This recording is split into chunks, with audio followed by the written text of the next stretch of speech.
It's a pleasure to be here. Thank you for the invitation. It's a pleasure to have you here too. And now we want to win our credits. We're going to initiate the presentation. Pedro, you want to say hello? Yeah, just to think as well. If you don't think, you look bad on the picture. So, thank you very much, Andreas, all the staff, everybody, all our colleagues, fantastic people. This is a very, very interesting opportunity to be here and to show our work and all these aspects that Andrea was telling about, the transformation, the period where things last and don't last. And it's curious that we are here in Switzerland, and it's very popular for being a very solid, consistent architecture. No? Well, anyway, this is the human body. We think that the human body is the central element in our work. It's from the human body that everything emerges and creates and transforms. You know, if you look at the human body as an organism, as a house, for example, this is our work when we were students. So we were looking at the human body as a living space, as composed with organs. Organs are things depend on each other, on the function of each other. So if we shift the scale from organs or the human body to a dwelling or to a city, you can actually think or look at that organism of a dwelling of a city transformed with organs. This is the house of the human body, where the mouth is like the kitchen, the lungs is the ventilation system, the intestines is the sewage treatment. So we pretty much like to see architecture as an extension of our body, as it was an organ that comes out of our body. So this is, for example, a study, a machine that Francisco made when he was a student. He was modeling space with his body. This is another picture of how you could understand that from within our body, our skin pretty much works like the walls of our buildings, for example. So we study that. We study how materials work in that sense. You know, how things are alive and how things transform from one period to another. So time here is a very important issue. If you deal with time, you will understand how these materials are so important for the human body. And it's not just about how can they last forever. You know, it's not so important. It's more about maintaining. You know, it's like so. Looking at another scale, this is a dwelling scale. So this is a drawing of how you can in nowadays in Portugal you have a big speculation on refurbishment in the historic cities.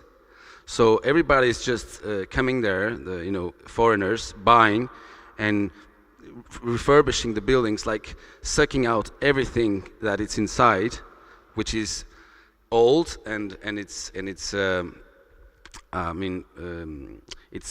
from another time of construction, and they just take it out and they just paint plasterboards and plaster and concrete. So this is one idea of how to insert a different kind of approach in these buildings, like inserting animals and a digestive biogas power plant, which is that thing in the middle, which is this. This is the prototype. So this is the biogas machine in which, in this drawing, in a community point of view, works within a sharing condition. So this is an approach that we are trying to achieve. Until now, we have done this in drawing and as a prototype. So we actually make these things in our workshop. Again, the proximity of the body, but with making things, with touching the material, brings you to another dimension, not just from drawing on paper or visualizing or making models. This is very important for us. This is another machine. I'm going to pass this to Francisco. It's more or less okay. I gotta rush now. You know, the body is a collective, and this collective is also linked to everything else. So we made a recent effort to get a hempcrete machine, so we could start producing our own hempcrete blocks. You know, hemp is one of the most amazing materials we've come across. Is absolutely outstanding material, and it's been out of our vocabulary for quite a long time. And we're giving it a chance again, but we have to adapt it to our times and our own resources. So these are hemp blocks, and this is hempcrete. And we've been working extensively with ways to make hempcrete even more capable of responding to contemporary needs of construction. But what amazes us here is actually this connection that hemp makes with the landscape, with the well-being of people, both in buildings and in the complex ecosystem we've built around us. Hemp is the most carbon negative material there is. Hempcrete is the only one that complies with acoustic, thermal, and fire regulation. Is a material that empowers agriculture and the making of the territory. We work with models where we can kind of prepare and foresee the logistics of hemp construction. We're a building company, in fact, I mean formally, and thus so that we can build the research we develop, we can bring it all the way into the building construction. And so these models are like these multi-faced objects that allows you to relate materially to the building as much as to understand the logistics of construction. Pedro, when you want to jump in, just jump in, okay? We've this same approach into the transformation of things we have towards clay and earth. We've been working with it, and we've really been trying to sort of take it as it is, and that implies to have it sometimes kind of what people would see as corrupted or polluted by salts and minerals that will crystallize and evolve through time, and that's something which we pleasantly and consciently bring to our work, this kind of maturement of materials, and we do it through the use of different salts that we mix into the plasters and oils, waxes.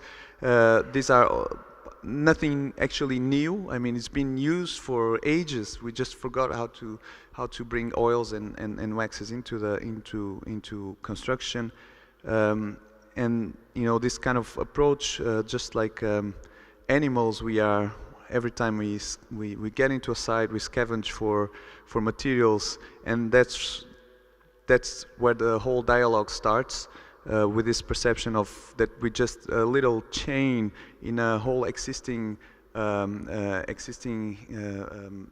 history of things and logics of things, that we just this small clog in there, and everything will continue after us. Yeah, so I think just coming back forth, this picture here is a refurbishment we're doing in Portugal, and it shows that the approach we have with the existing condition, which is basically a ruin, we try to consolidate as much as we can the existing, introducing a more modern approach, just to consolidate what exists instead of taking down and building up again. This follows the principle of transformation. So again, I think using the human body as a reference, as a tool, we model, we shape the space, and we try to extend this exercise and to understand where can we actually feel ourselves within the transformation of architecture and not just inhabiting the space. So from the human body, everything emerges. materiality, space, and transformation, and even death. Because I think when we believe that everything has its own time, and time, it's a condition that we are always trying to understand how does it act within our modulation of space, modulation of architecture. So this is a body casting onto wax, onto beeswax. And this is just to take the outline of the human body to be processed into another space.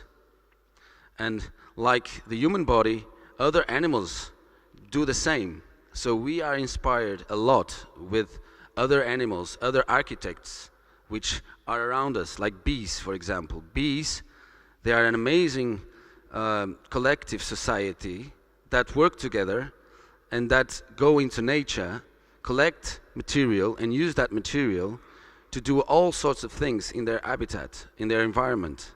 They use the beeswax and propolis to regulate the temperature within their own habitat.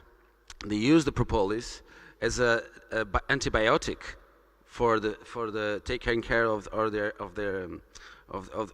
the queen and the other bees. So, and we ourselves, we just intuitively like to experience our body into these conditions.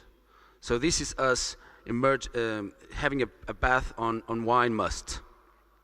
And we use that must afterwards for rendering walls, for example. Like bees as well, we go into nature and explore nature. We go and explore the potentials of the materials, of the sources we find. This is actually in a site where we made a building. This is us removing the earth, analyzing the earth, testing the earth, and applying the earth onto a building. So we identify ourselves pretty much like trying to understand how can we use, again, I'm being a little bit repetitive about this subject, but it's to use the body as a tool to extend into space and how this can be transformed. So this is the process in our environment in Porto, the studio, the workshop, how we set the works. This is us doing, testing beeswax, testing other materials. This is us on site, working with earth bricks, another building. And then this moves, what we showed here, it's a kind of a cycle of transformation from analyzing, from testing, from, performing, and all of a sudden, we have another side of this work. It's a bit more conceptual, but we like to show that our worries, our interests. So we did a sarcophagus, and I think Francisco can tell this better than me. It's kind of a we love this, this sarcophagus thing, because it was about a competition, and they asked us to present what's the future of housing. What's a house for the future? And we thought, if you want to be rigorous and if you want to be consistent with what we see happening around us and the way we're handling the big questions, actually the house of the future might be something close to this. I mean, we are not actually facing the big questions. We sort of trying to, it's not really this and that and that. So of course, we didn't get the competition. People don't want to see sarcophagus as the housing of the future. But in a way, our work is about setting up this kind of, calling the attention of people about these relationships from the big scale to the small scale, starting with your body and going all the way up to the chain, into a loop, where then things start to be to make sense. So this sarcophagus was not quite a sarcophagus; it's a beehive. So we use an ancient beehive form, like what you see there in the edge at the head, the place of the head, because at a point that if we in fact act upon these questions, this will never be a sarcophagus and it will be colonized by bees. So we put this sarcophagus in the city and we wait to see whether we colonize it ourselves or bees colonize it, which would be a lot nicer than we. Do we have more pictures now? No more pictures. Cool. Okay.